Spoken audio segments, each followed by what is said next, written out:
Hey, thanks for tuning in to another Pay Me No Mind video.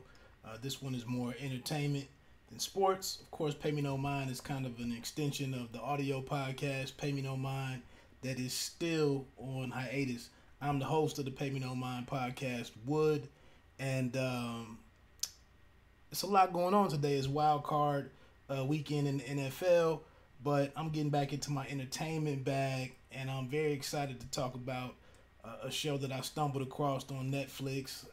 After looking at it for a couple of weeks, and decided to dive in, and it's been quite a delight. The name of that show is the Last Kingdom, and if you just I could ramble here for 15 minutes or 20 minutes, but I would give it my stamp of approval. I really enjoyed the show. It's fantastic. So I'm gonna get into a couple of things, couple of highlights. It's 3 seasons so far is what's available for you to view. Season 1, in my opinion, is very binge worthy, and it's only 8 episodes, and it's roughly about 52 to 55 minutes per episode. And the dialogue is phenomenal, in my opinion. It's really interesting and engaging. It's thoughtful, and there's not a lot of weaknesses in the show. So, like I said, I would give it my stamp of approval, and I was glad that I clicked on it. So let's look into a couple of things. As you can see, I'm kind of rocking my Wu-Tang with the swords and shields and the crossbow and all of that that's in the action for the series. I thought it was appropriate to put on some Wu-Tang, because they talk about the swordsman. So that's that. Obviously, with the time period, I believe this is based on Cornwell's book, The Saxon Stories. I think this is based on 9th century England. So looking at it, just if you were to click on it in some random spot, and if you get into the politics involved in the show, it's a lot of similarities between it and Game of Thrones. But of course, there's no dragons. It's not a fictional world of Westeros. This is there is some historical accurateness to the Last Kingdom, and like I said, the politics is kind of what really lines up well with, or it's a lot of parallels between it and Game of Thrones. But like I said, this is not fantasy. But I'll get into some of that here in just a second. So kind of a big picture synopsis, or the theme, what it's based on, is basically the show is dealing with the early formation of England, and it's with England forming out of a bunch of territories with a bunch of lords and minor kings or rulers who might refer to themselves as kings, but that's kind of what's happening here. We're seeing the beginnings of what we know now as England. And with that, the other major storyline is Christianity versus paganism. And we see this play out between the people of this area called England, which we focus on. The show focuses on the Kingdom of Wessex. But the Wessex is the Saxons in this. They're the Christian people. They follow one God, and they consider themselves a blessed people, so on and so forth. And that's kind of how they go out into the world, is to spread Christianity. They're being invaded by the Danes. The Danes are considered pagans. They're Vikings, basically. They believe in many gods. They have a totally different outlook on life. It's more about conquering. It's more about fighting, and gathering wealth, and kind of like just free living. All in all, all to the end of getting into Valhalla at the end of your life. So one thing about it, let you know, like I said, with Wild Card Weekend jumping off, Game of Thrones is all about its wine. A common theme in The Last Kingdom is ale. So I am having a bit of a little craft beer right now to fully get me in the mood to break this down. And the more kind of the micro conflict in this show over the 3 seasons is the main character Uhtred, son of Uhtred, or Uhtred Ragnarsson, or Uhtred of Bebenberg. It's kind of his three names that he goes between. Seems like he uses them when he gets into different modes. If he's killing, it's back to Uhtred Bebenberg, which I'll get to in just a second. But it's the conflict between the King of Wessex, Alfred Rex, played by David Dawson, and then Uhtred Ragnarsson, who's played by Alexander Draymond. And I didn't know either of these guys before clicking on this, but Dawson, in my opinion, turns in a phenomenal performance just because of his dialogue and the complexity of it, the thought behind it, how he deals with it. And really, the thing that I meant to say was the one intriguing thing here, or captivating thing here, is how this king, who is not a king of war and a swordsman and a warrior, he's a thinker. And one of his major soldiers named Lefrich makes a joke with Uhtred in the first season where he says, I don't really like Alfred, but that bastard thinks. And that's kind of what, like I said, is captivating about Alfred is his wisdom, his guile, and how he keeps his thumb on this warrior who is actually a Saxon who was raised as a Dane, because in season 1 and this gets started very quickly. The Danes invade Bebenberg, where Uhtred is from, but he's a young boy, and within 5 minutes, the show gets rolling. There is no feeling out process or anything. I mean, it gets rolling where the Danes invade Bebenberg, and it's kind of a Conan situation where Bebenberg is destroyed easily by the Danes. They totally were unprepared, and Uhtred, his father, is the king of Bebenberg. He's slaughtered or slain on the battlefield, and the Danes take over. They take Uhtred. They take him in as a prisoner, and this is kind of how his whole life gets kind of formed. Is he grows up with the Danes and adopts a lot of their ways, and he learns. He lives with all of these characters who one day he will end up defending England against, as he so his father is Ragnar. And Ragnar is betrayed by another Dane, and Ragnar is taken out. I'm trying not to do too many spoilers here. That might be one of the last few. But Ragnar is killed, and again, Uhtred is without a father or a family or a clan or what have you. And Uhtred and his friend Brita, who was also taken into captivity, they survive this betrayal from a cat named Kiartan.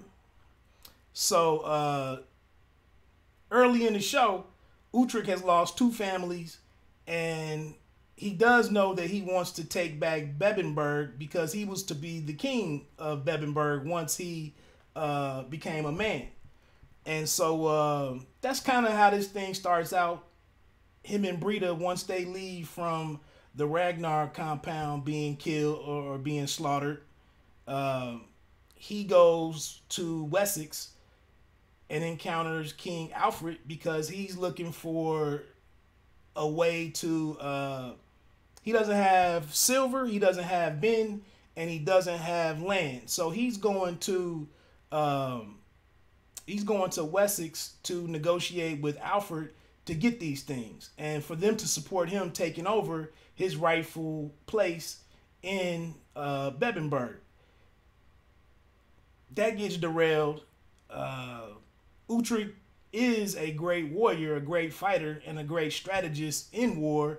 And so Alfred, as he becomes king, his brother dies off, and Alfred then becomes king, and Alfred recognizes we can use this Dane, this person, this warrior who knows all of the ways of the Danes, and we can use him to defend our kingdom, to put down or turn away the Danes, and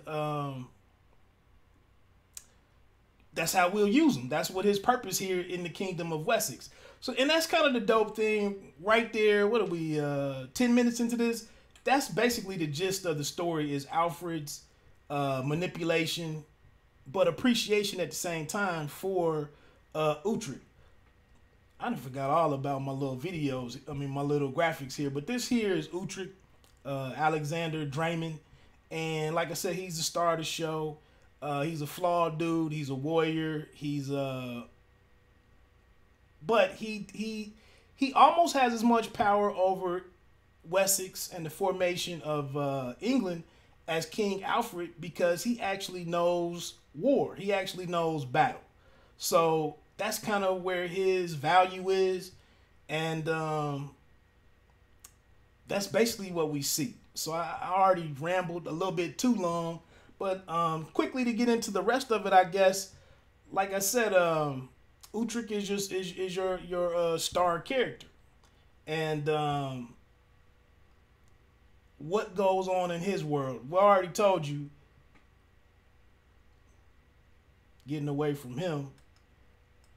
This dude right here, David Dawson, is one of the most gangster characters that I've found in a long time. Like I said, his name is Alfred Rex. He's the king of Wessex.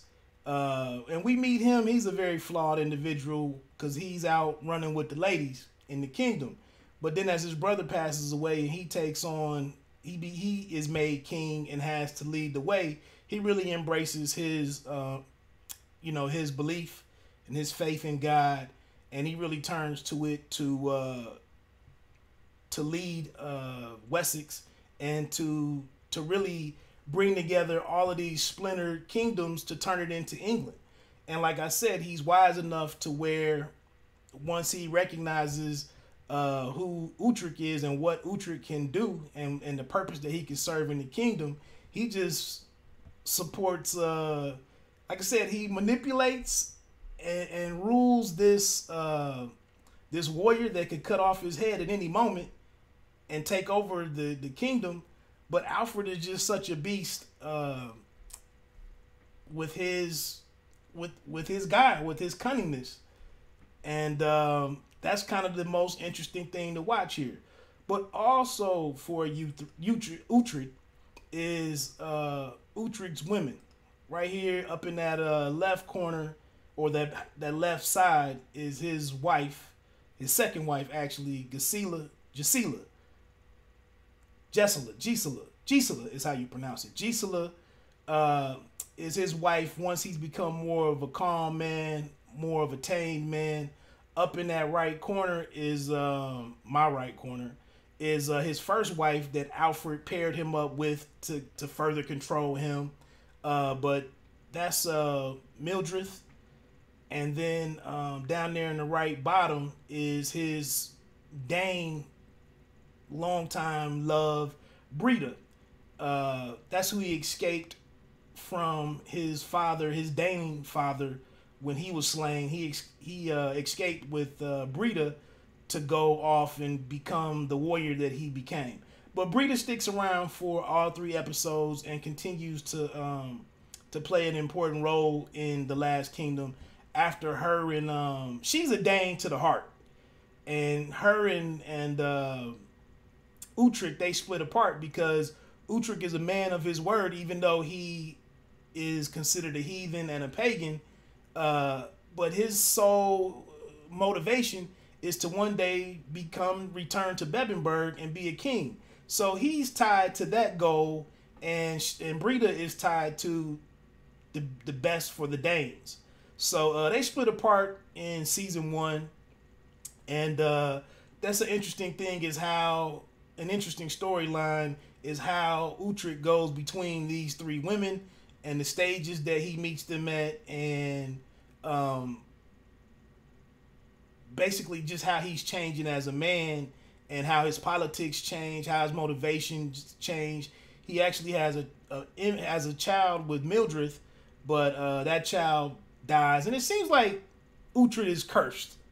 And then he has his own demons with ale and women, and then war. So he's a very flawed dude with a lot of stuff going on.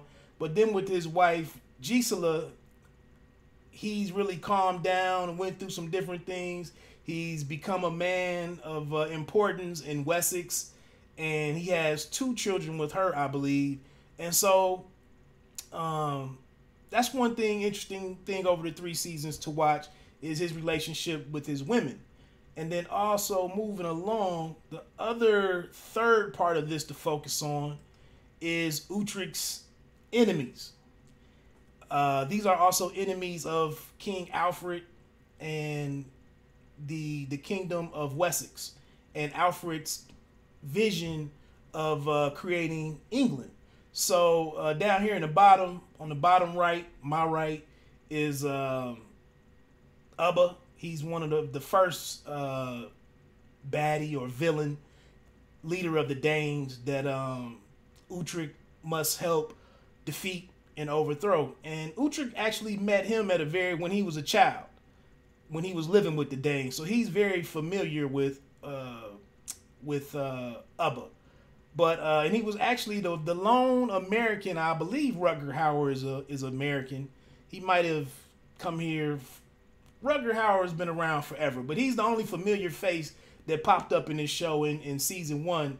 He was, I think, Ragnar's father, so he became Uhtred's like granddad, but he was putting him on to all of the game, even though he was a Dane.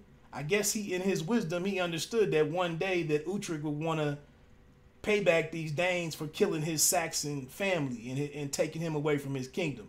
And he warned him not to mess with Ubba as a warrior. And then also next to Ubba on the bottom, in the bottom left, is Guthrum, who was another Dane lord, or I guess he was a king. But he was a vicious dude who despised Christianity and just was a very savage dude in his 2.5 seasons. So Guthrum was another good villain. And then the 2 guys up top were in season 2. They were the main villains, a pair of brothers. On the right there is Siegfried, and on the left, closer in that shot, is Eric. And they're a major problem as they lead a larger force of Danes into the kingdom of Wessex. And obviously it's 2 of them, and so it's 2 against 1 in taking on Uhtred. So it's one more bad person or villain that I didn't throw in here, which was season 3's Bloodhair, and a seer named Skade, a female. So that's kind of it, man. Pretty good show. Season 4, I believe, right now is trending at 87% on Rotten Tomatoes as far as his fan ranking or rating. I think season 1 was a 92%, which I would agree that, like I said, season 1 is really phenomenal. It gets a little weak in the later episodes, maybe 6 and 7, because like I said, with it differing, where it differs from Game of Thrones is that it's not fantasy, but the show veers into a little bit of sorcery, and it kind of is a little bit of a departure from what the first part of the season was about. So it gets a little, and then Uhtred is rebelling against his relationship with King Alfred because he's indebted to Alfred, and as a Dane, the Dane part of him wants to be a free man. And Alfred has done some things at that point that just drives him to rebel. He's looking to create his own wealth, and he sees himself getting farther away from returning to Bebbanburg and ruling, and he sees himself and his sword forever being indebted to King Alfred. So he goes out and does some things, and that part of the show is a little, it gets a little weird for an episode and a half or so. But first season, like I said, I watched all 8 hours in about 12 hours of real time. And like I said, these are 52, 55-minute episodes. So I would definitely encourage you to check out season 1. There is a little fatigue, I think, in season 2, at least for me, because you, like I said, if you've been watching Game of Thrones the last couple years, and all of the twists and the politics and everything from Cersei and from Daenerys and the talk of the hands, all of that. You got a lot of that in the Last Kingdom with King Alfred and his council, with his decision making about the next moves of Wessex and England, and so some of that can get a little tiring. And like I said, season 2, I watched it maybe 2 or 3 shows at a time and kind of took my time with it. And then season 3, same thing. Like I said, I just kind of watched a couple episodes here and there. The one thing that I did want to say is, like I said, it's very well written. The not much in it is like thoughtless or foolish. You won't sit there and just pick apart everything that's said or done, because it is that much thought put into the writing and the world building. So it's a very solid show. Let me see. I'm just looking through my notes if there's anything I let out or left out. The one thing is there are some other ancillary. Why is that? Characters, some ancillary. That's what it was. I'm sorry, ancillary characters. Ethelwald is a nephew of Alfred, and he should have been the king of Wessex, but when his brother passed away, he did not believe in his son, so he skipped over him and decreed that Alfred be the king, which was a better choice, because Alfred, like I said, Alfred is a beast. One of my favorite characters of all time. But Ethelwald is just one of those. I was trying to think of some other characters who he reminds you of in the role that he plays. I guess Varys or maybe Tyrion is kind of in the lines of a Ethelwald. He's very self-centered. He's manipulative. He he spreads a lot of lies. And he's another one. He gets a lot of stuff done without a sword, just by manipulating people and twisting stories. And he's a character to watch. Ragnar the Younger is Ragnar's true birth son by birth, Uhtred's brother.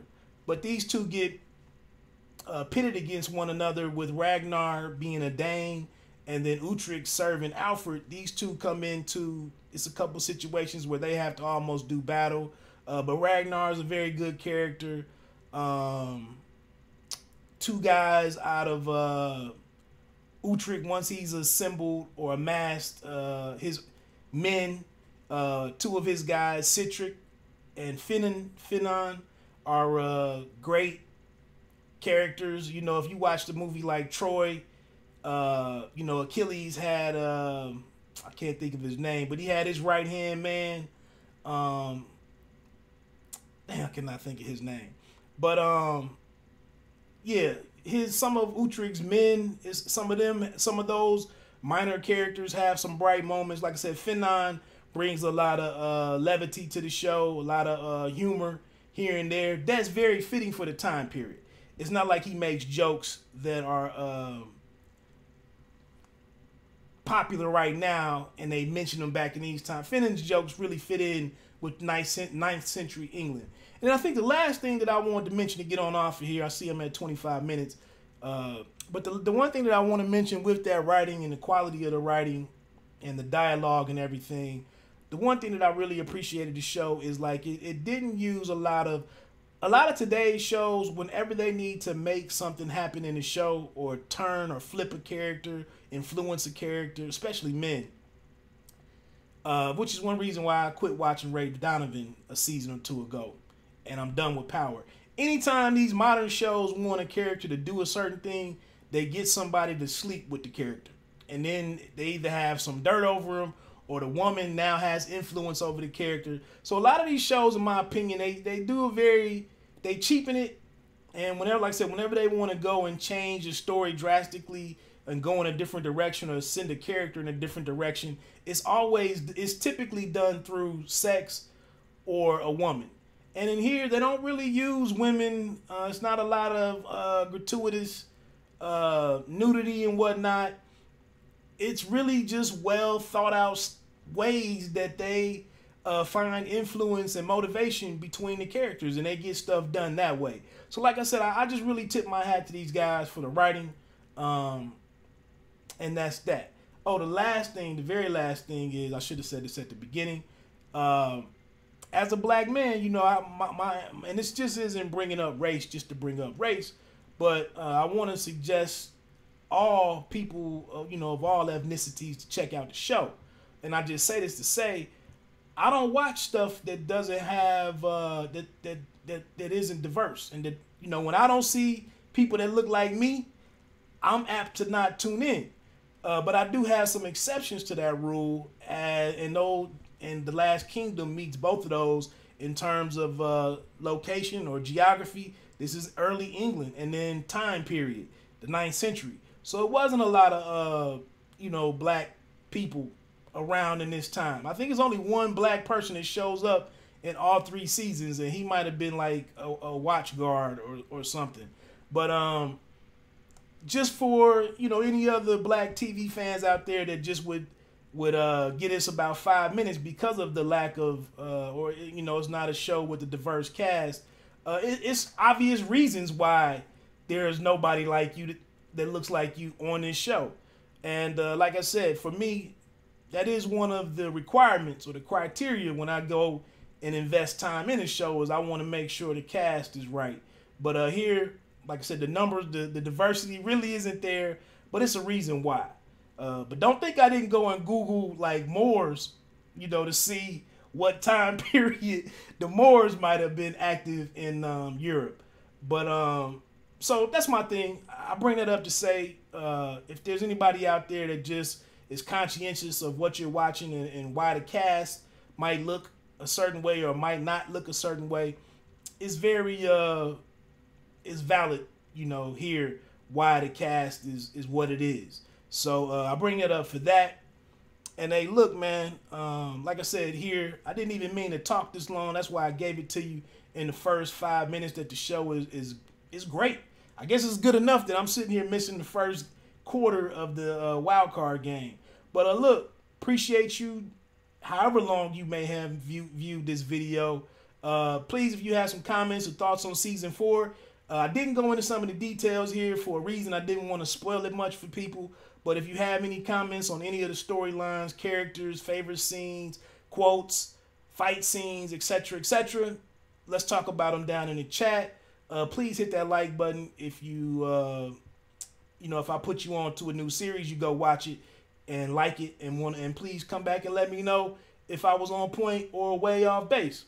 And then please subscribe to the channel. I'd appreciate that a whole lot. I'm not going to try to push you on that bell. I don't need you checking in on me whenever I do anything on here. I understand my role in this world. But, hey, thanks for pressing play. And I was trying to get that out of there. I said appreciate you checking out the video and rocking with me. Enjoy the football today. Let me know if there's other series that you like that I haven't talked about. And be on the lookout for breakdowns and discussions on other series. I think I'm going to get back into Counterpart on Stars. I think we're at episode 4 right now, and that's finally starting to cook just a little bit. So I'll probably talk about that in a week or two. But look, I got to get on out of here. As I say all the time on the podcast, you don't have to be great to start, but you have to start to be great. I'm out. Peace.